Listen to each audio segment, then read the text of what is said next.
Hello guys, welcome to Mastery by Learning YouTube channel. Last video la group data வச்சு எப்படி frequency distribution கண்டுபிடிக்கிறதுன்னு பார்த்திருப்போம். So நீங்கள் இன்னும் பார்க்கல, மேலே கார்ட்ஸ் அண்ட் டிஸ்கிரிப்ஷனில் கொடுக்குறேன். ஃபர்ஸ்ட் அந்த வீடியோவை பார்த்துருங்க. இந்த வீடியோவில் நம்ம அதே டேட்டா வச்சு எப்படி நம்ம relative frequency, cumulative frequency and cumulative percentage கண்டுபிடிக்கிறதுன்றதை பார்க்க போகிறோம். ஸோ ஃபஸ்ட் இந்த ஃப்ரீக்வன்சி நம்ம கண்டுபிடிச்சிட்டா போதும், இந்த மூணுத்தையும் நமக்கு ஈஸியாக கண்டுபிடிச்சிடலாம். ஸோ இப்போ ரிலேட்டிவ் ஃப்ரீக்வன்சி எப்படி கன்வெர்ட் பண்ணணும்னா, divide a frequency for each class by the total frequency for the entire distribution. So என்ன சொல்கிறாங்கன்னா, ஃப்ரீக்வன்சி உங்களுக்கு ஒரு வேல்யூ இங்கே நீங்கள் கண்டுபிடிச்சிருப்பீங்க இல்லையா, இந்த வேல்யூவையும் டோட்டல் வேல்யூ இருக்கு இல்லைங்களா, இதையும் டிவைட் பண்ணி வர ஆன்சர் தான் நம்ம இங்கே ரிலேட்டிவ் ஃப்ரீக்வன்சியில் எழுதுவோம். ஸோ இங்கே எக்ஸாம்பிள் பாருங்கள். ஃபஸ்ட்டு வேல்யூ 1 எடுத்திருக்கோம், டிவைட் பை இதோட டோட்டல் வேல்யூ 53, டிவைட் பண்ணிங்கன்னா உங்களுக்கு 0.018. இப்போது இந்த ரிலேட்டிவ் ஃப்ரீக்வன்சியில் நீங்கள் ஞாபகம் வச்சுக்க வேண்டியது ரவுண்ட் ஆஃப்ன்றது. இப்போ இந்த மாதிரி பாயிண்ட் வரும் இல்லைங்களா, பாயிண்ட் வச்சு 3 வேல்யூஸ் நீங்கள் எழுதிட்டு இதில் தேர்ட் வேல்யூ இருக்குது இல்லைங்களா, இந்த தேர்ட் வேல்யூ 5 இல்லை 5க்கு மேலே இருந்துச்சு அப்படின்னா அதுக்கு முன்னாடி இருக்கிற வேல்யூவை நம்ம ரைஸ் பண்ணிக்கணும், ஒரு வேல்யூ நம்ம இன்க்ரீஸ் பண்ணிக்கணும். ஓகேங்களா, இப்போ இங்கே 8 இருக்குது, 5க்கு மேலே இருக்குது. ஸோ அதுக்கு முன்னாடி 1 இருக்குங்களா, ஒரு வேல்யூ நீங்கள் ரைஸ் பண்ணிக்கோங்க. ஸோ 0.02 வரும். அந்த வேல்யூ இங்கே ஃபஸ்ட் வேல்யூ எழுதிருக்கீங்க. ஓகேங்களா, இதே மாதிரி தான் நீங்கள் எல்லாத்துக்குமே ஃபாலோ பண்ணணும்.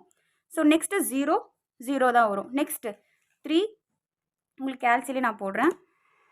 ஸோ நெக்ஸ்ட்டு வந்து 3 டிவைட் பை 53 உங்களுக்கு என்ன ஆன்சர் கிடைக்கும்னா 0.056 வந்துருக்குங்களா.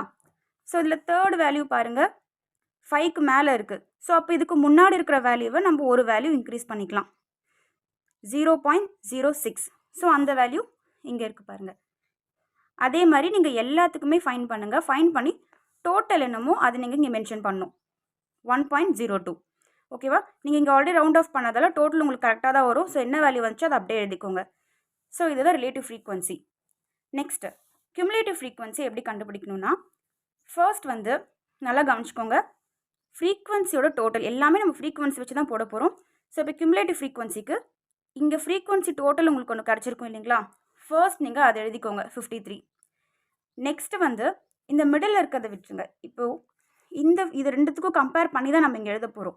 இந்த ஃப்ரீக்வன்சி ஃபஸ்ட்டு வேல்யூ என்ன இருக்குது 1, அதை நீங்கள் மைனஸ் பண்ணுங்கள். ஸோ 53 - 1 52, அதை நீங்கள் கீழே எழுதிக்கோங்க. இது ரெண்டுத்தையும் மைனஸ் பண்ணால் ஒரு வேல்யூ வரும் 52, அதை நீங்கள் செகண்ட் வேல்யூ இங்கே எழுதணும். நெக்ஸ்ட்டு 52 இங்கே என்ன செகண்ட் வேல்யூ இருக்குன்னு பாருங்கள் 0.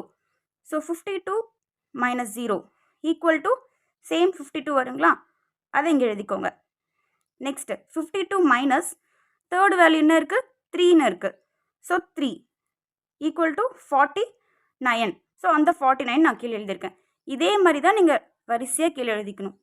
ஓகேவா, ஸோ ஃபஸ்ட்டு போடுறது மட்டும்தான் நீங்கள் இங்கேருந்து டோட்டல் வேல்யூ என்னமோ அதை நீங்கள் ஸ்டார்டிங் ஆரம்பிச்சுட்டு நெக்ஸ்ட் இந்த வேல்யூவையும் ஃப்ரீக்வன்சியோட first value next second value போட்ட பிறகு இதோட செகண்ட் வேல்யூ என்ன இருக்குது அப்படியே நீங்கள் மைனஸ் பண்ணி எழுதணும். ஓகேங்களா, இதுதான் வந்து cumulative frequency.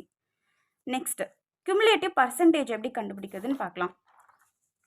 The cumulative frequency of the class should be divided by the total frequency of the entire distribution. So cumulative percentage வந்து cumulative frequency வச்சு தான் கண்டுபிடிக்க போகிறோம். எப்படின்னா, so cumulative frequency of each class should divide by the total frequency. இந்த formula பாருங்கள், நான் க்ரீனில் எழுதியிருக்கேன் இல்லைங்களா, cumulative frequency divide by total frequency into 100. So cumulative frequency first value என்னது 53 எழுதிக்கோங்க, டிவைட் பை டோட்டல் வேல்யூ இங்கே இருக்குது இல்லைங்களா, டோட்டல் வேல்யூ ஃப்ரீக்வன்சிக்கு அதோடது கீழே 53 எழுதிக்கோங்க, இன்ட்டு நம்ம பர்சன்டேஜ் கண்டுபிடிக்கிறோம் அப்படின்றதால இன்ட்டு 100. ஸோ கேல்குலேட் பண்ணிங்கன்னா உங்களுக்கு 100 ஒரு வேல்யூ கிடைக்கும். அதே மாதிரி தான் எல்லாமே. இப்போ நான் ஒரு வேல்யூ கேல்குலேட் போடுறேன் பாருங்கள். ஸோ செகண்ட் வேல்யூ குமுலேட்டிவ் ஃப்ரீக்வன்சியோட வேல்யூ 52 டிவைட் பை இங்கே இந்த வேல்யூ இருக்குது இல்லைங்களா, டோட்டல் ஃப்ரீக்வன்சி 53, அந்த வேல்யூ பாருங்கள் 53 எழுதியாச்சு, ஈக்குவல் டு ஒரு வேல்யூ வரும், அதோட மல்டிபிள் ஆஃப் 100 பர்சன்டேஜ் கண்டுபிடிக்கிறதால நம்ம 100 மல்டிபிள் பண்ணுறோம், ஈக்குவல் டு 98.11 சம்திங் வரும். நீங்கள் ஃபஸ்ட்டு 2 வேல்யூ மட்டும் எடுத்துக்கோங்க, அந்த 2 வேல்யூவை இங்கே எழுதிக்கோங்க, 98 எழுதியிருக்கோம். அதே மாதிரி நீங்கள் தேர்ட் வேல்யூ அகைன் 52 வந்திருக்கும். ஸோ அதே வேல்யூ தான் வரும். Next 49 same 49 divide by total value என்ன 53 இன்ட்டு 100. ஸோ நீங்கள் அது டிவைட் பண்ணிங்களா உங்களுக்கு 92 வரும். ஸோ இதே மாதிரி ஃபுல்லாக கேல்குலேட் பண்ணுறது தாங்க குமுலேட்டிவ் பர்சன்டேஜ். ஓகேங்களா?